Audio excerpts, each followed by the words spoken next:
Hi, ladies and gentlemen. Terry Martin with the Illinois Channel, and I'm joined once again with Jeff Berkowitz in Chicago. And Jeff, the Congress is now on vacation for Easter for the next 2 weeks coming in the end of April. But I want this week we're going to be taking a look at some of the changes that can be coming up in the near future. And that's the nature of politics, ladies and gentlemen, that once you get rid of one election after talking about all the candidates as we did in the presidential race, we're soon going to be focusing our attention on what's coming up. And Jeff and I are going to be spending some of our show this week talking about who might be running for the U.S. Senate and for the governor. And Jeff, so far, I think it looks like we're all waiting, those of us who are potential candidates in Illinois, as well as we in the media, trying to decide whether Governor Pritzker is going to tell us he's running for another term and whether Senator Durbin will be running. Give me your thoughts on where we stand at this time, and we'll get into some of the other potential candidates. Well, both Senator Durbin was expected to announce much earlier. I would think people started thinking he would announce soon after President Trump was inaugurated, like in January 20 or so, because, well, for various reasons, they expected that. I think people were pretty clear he wouldn't be running. I think he'd be 82, I believe. He's 80 now, I think. So come the time of the election, he'd be nearabouts 82, 80. He's getting to be somewhat older. So people were pretty sure he would not run for reelection.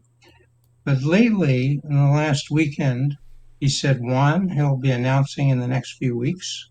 And two, he said just a few days ago, he said to the media, gee, I really love this job. Did I tell you how much I love this job?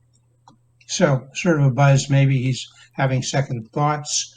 He had some corrective surgery in the last few months, feeling a little better on that physically.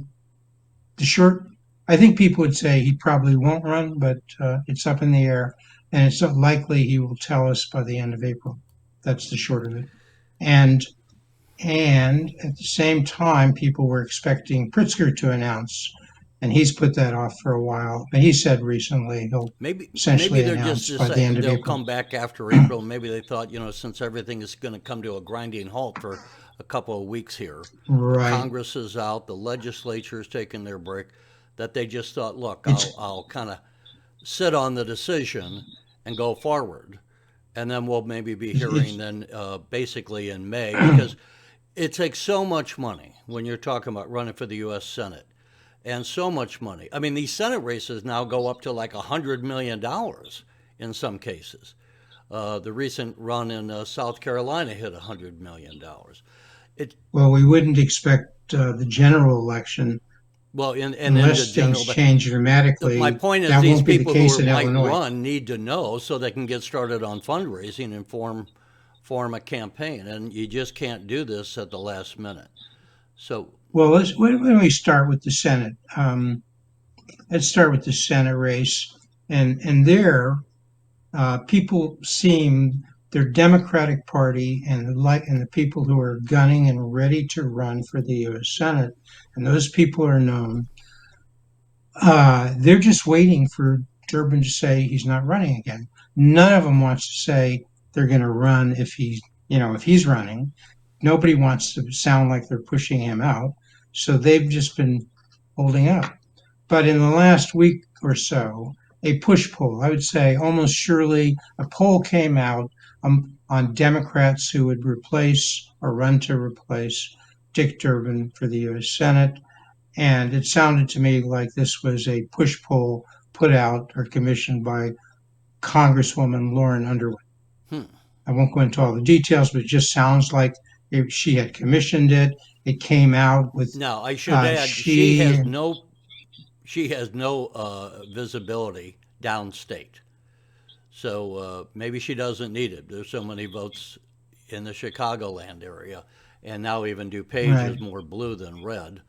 Uh, but that's one I I hadn't don't really think focused on. So I would say any of the I likely or top-rated Democratic Senate candidates, I don't think any of these folks has much visibility downstate.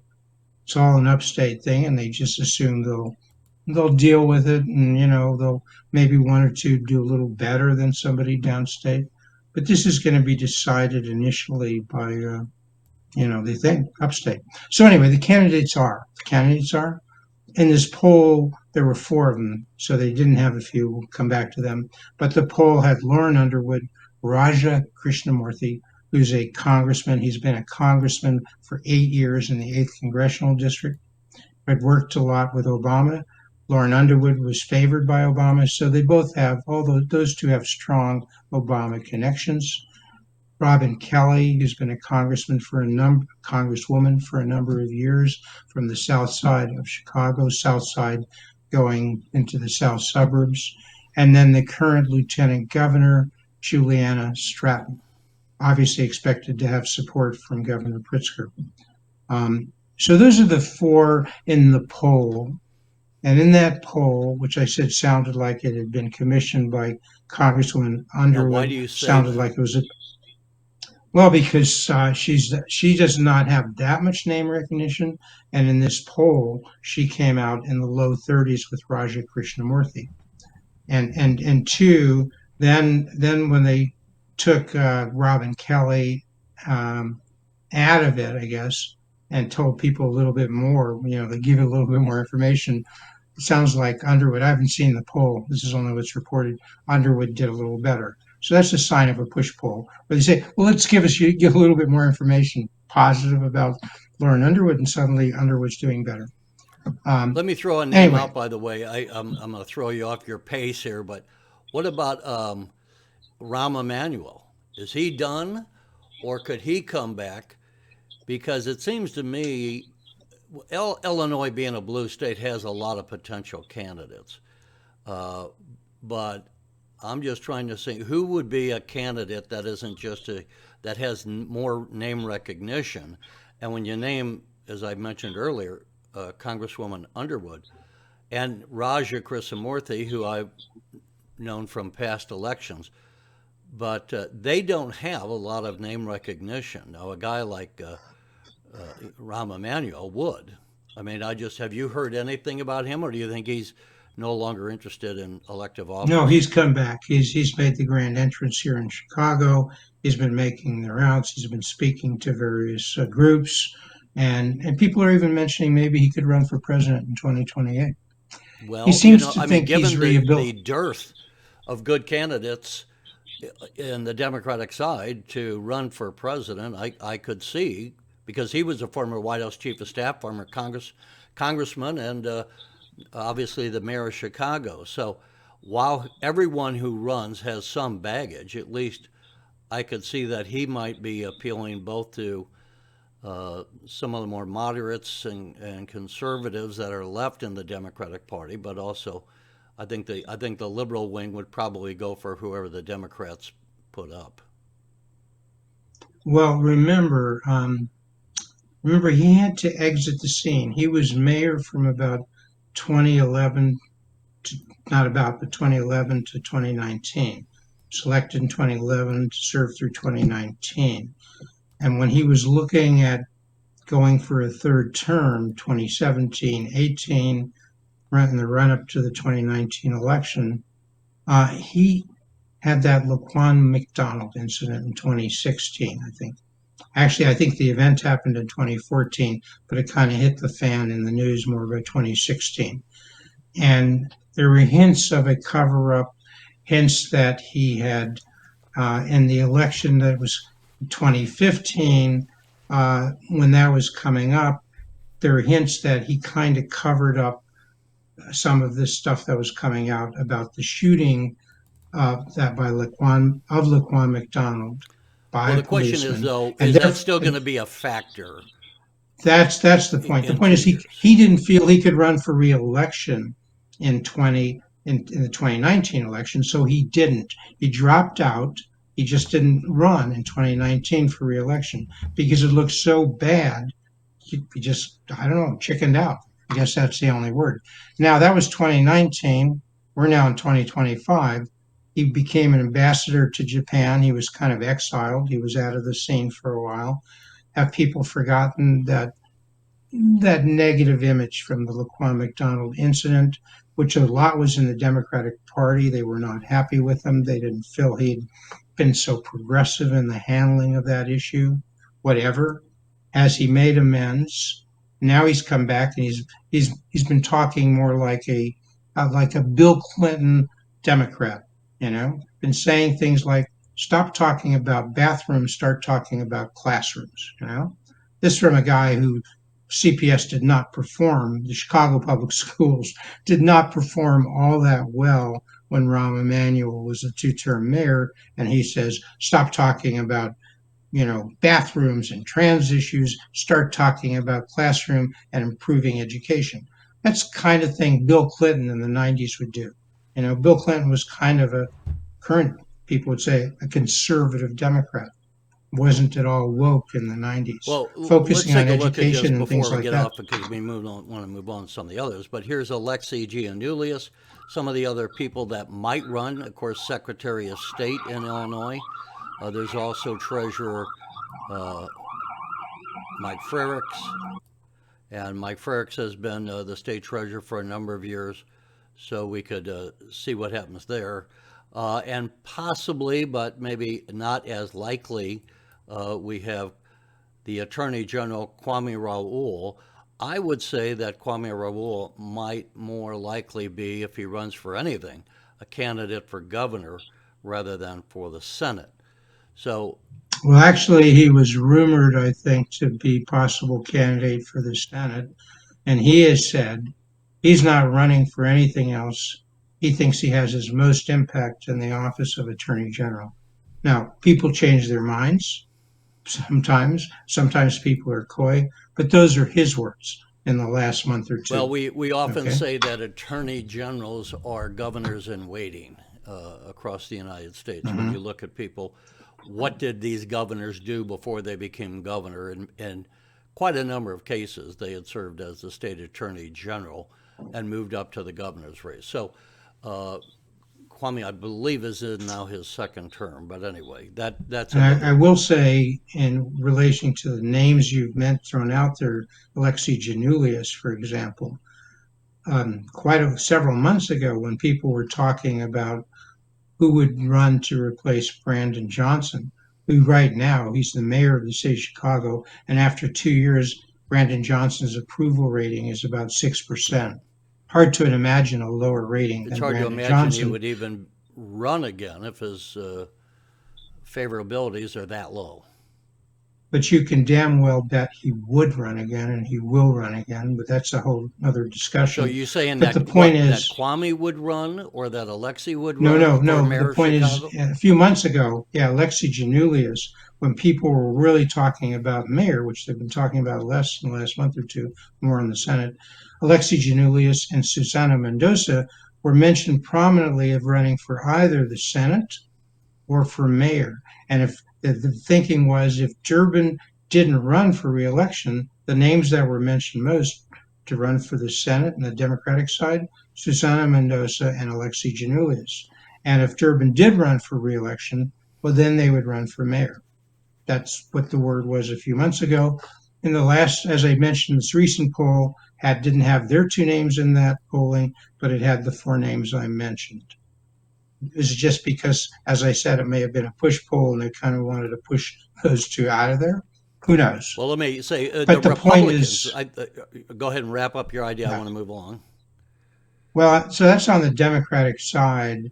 I think there are others, of course, many Okay, others. so let me Frericks, I don't know what he would jump do. here then. But Are we going to all governor I'm now, saying, so or that's the Senate side. But if you want to mention the Republican side, almost nobody is mentioned as a credible candidate. There are for the unknowns who are U.S. coming Senate? out for the U.S. Senate. Almost Right. I mean, nobody's there are some mentioned for that. Republican congressmen, but they're in safe seats, and for a Republican to try to be elected statewide in Illinois is very doubtful. Uh, it's possible, Well, but here, doubtful. And so, for if you look at some of the Republican congressmen who are holding office and have been there, it's like hard to I believe don't that think they might give up someone like Darren LaHood. Yeah.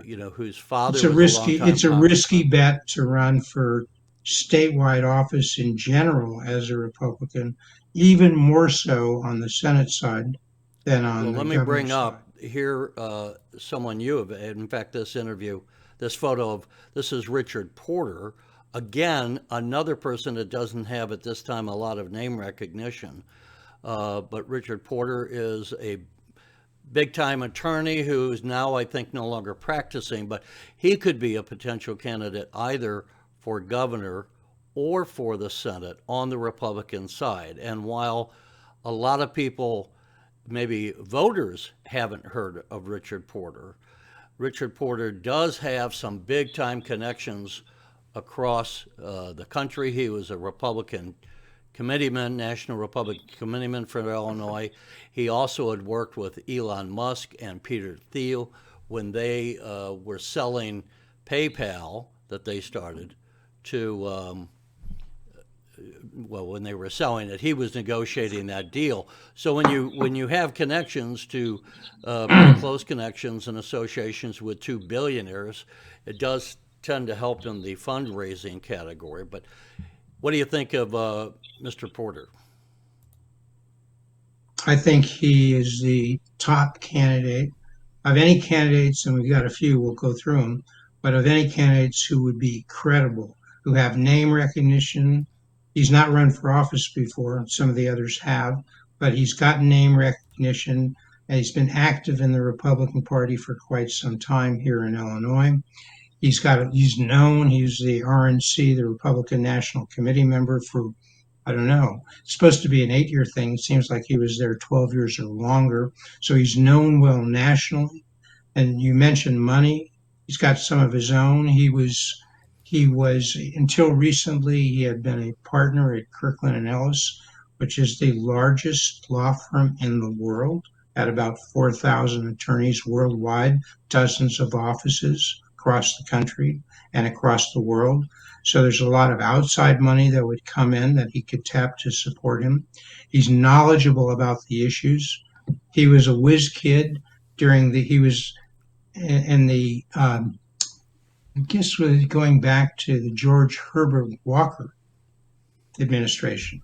I think in the early 90s when George Herbert Walker was the president, uh, Richard Porter was like at 29 something, like head of the Domestic Policy Council How would for he, for those who for don't know, Herbert Walker I would Bush. I say forgot the Richard Bush. Porter Sorry. is uh, would be a very effective candidate. That's not to say he would be a shoe-in for election, but he's very articulate. If I compare Richard Porter to Darren Bailey, who ran for governor last time, they're night and day difference. Porter is a Chicagoan, so he would not be turning off the voters in Chicagoland in that big pool of votes the way that Darren Bailey just stood out as a sore thumb, I would say, because he had that southern twang. He was from deep southern Illinois. He was a farmer, where Porter is, as you've already said, he is a lawyer in one of the major firms in Chicago.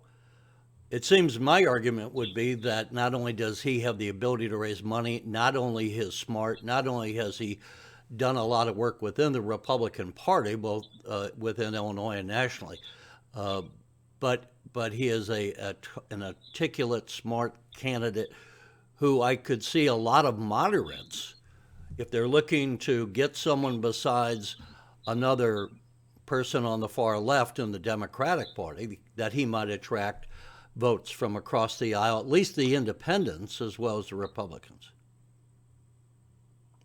Yes, I think he's viewed as a moderate.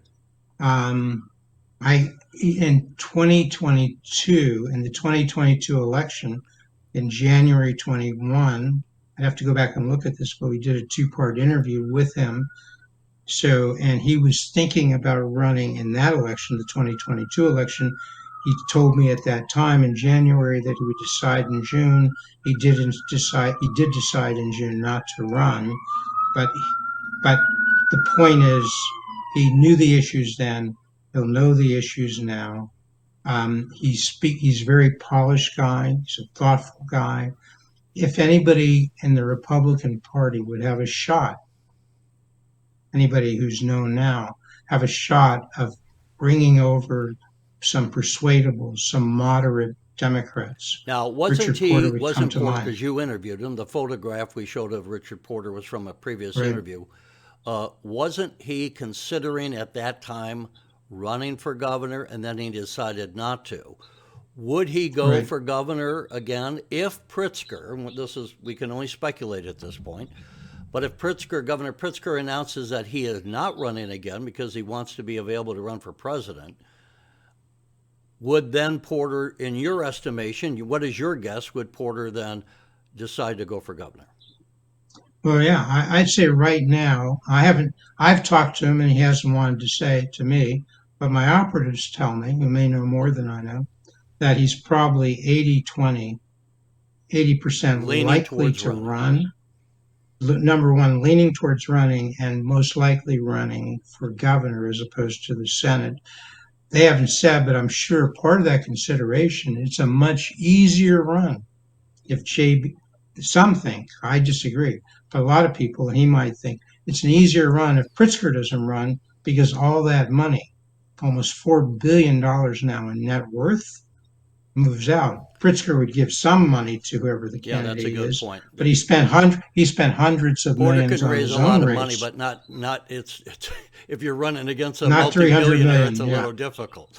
Uh, JB can drop 300 million like you and I go to right, Starbucks, okay? right. There And you I go. can't afford And Starbucks, so so there you go. so the point is, if that happens and JB announces in the next week or two he's not running, I think one, Porter's more likely to Look, run we and only he's have a likely to couple of run for 9 minutes. governor. We've introduced some of the candidates. I want to run through a couple of things here. Because Hold on, Terry, Go ahead. to be fair, can be fair, All maybe right, we go should ahead. focus on the race and do the other things next week because there are other candidates that are mentioned at least for running for governor. They haven't said so, and we should run through them quickly.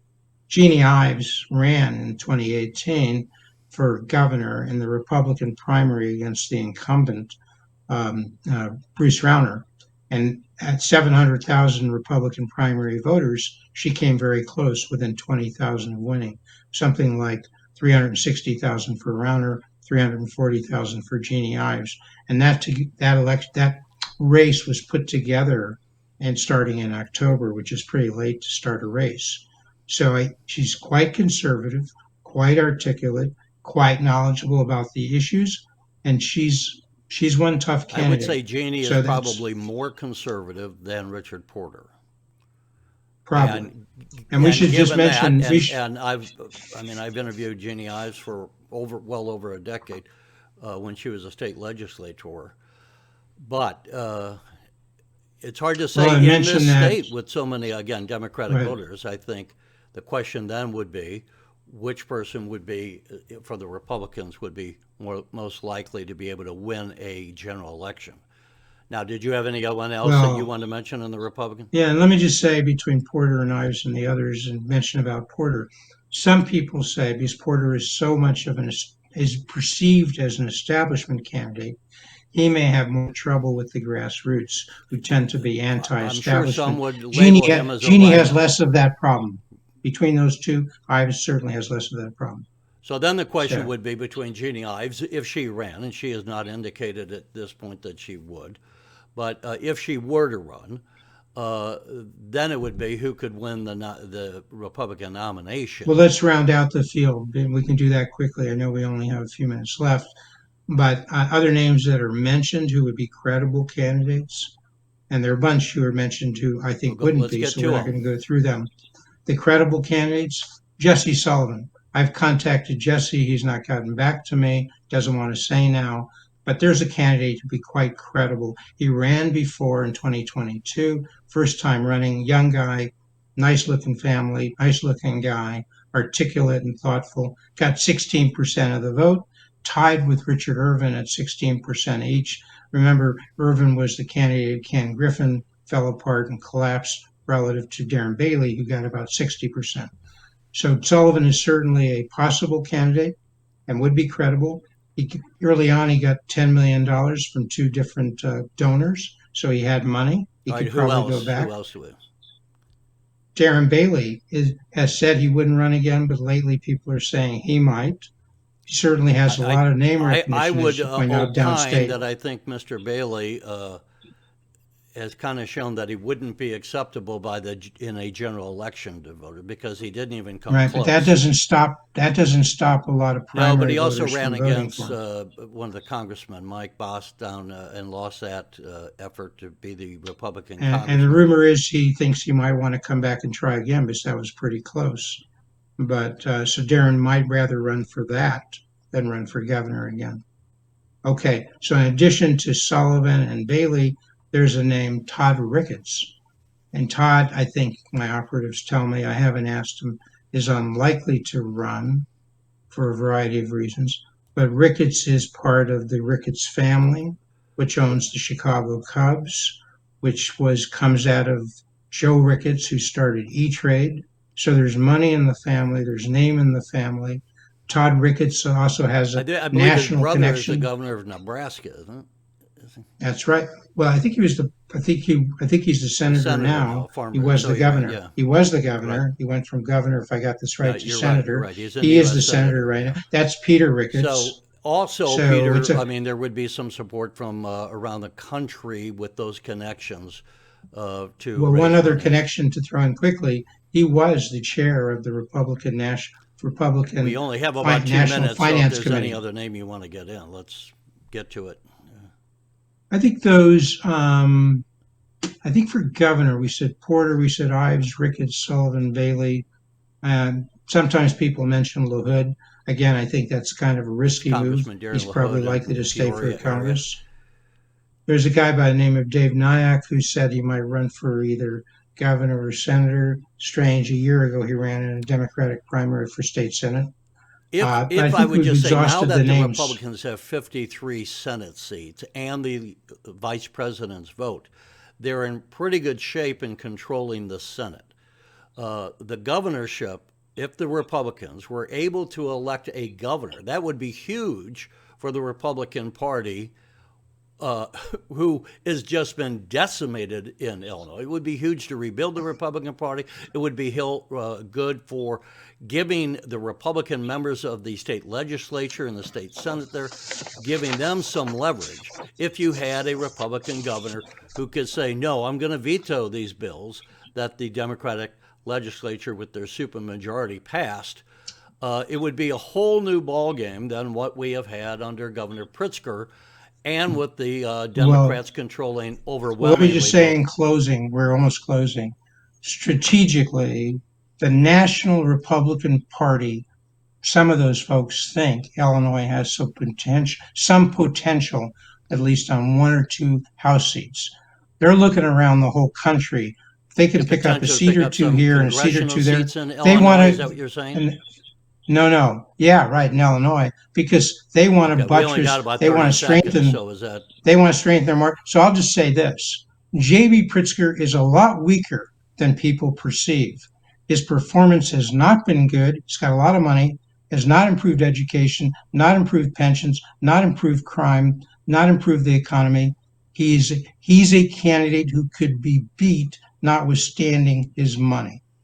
Not a lot of well, people will say that. I maybe. just do. I think obviously there's arguments against that, which we don't have time to get into. My Well, I'll say get, hang on, if my you bet would be that go J.B. ahead. Pritzker does Yes, not sir. run again, and that he goes for presidency. He will have spent basically 8 years being governor at that point. Okay, That gives him then a foundation to run, and I think he's like been there, done that. To stay around for another 4 years, okay, I Terry, think is difficult. assuming you're right, the argument's even stronger than I made because then you have somebody who's Okay, probably an Jeff, I'm unknown, going to not insert. We as got good to as say JB. goodbye, and folks, give us your There thoughts. you go. Thanks so much.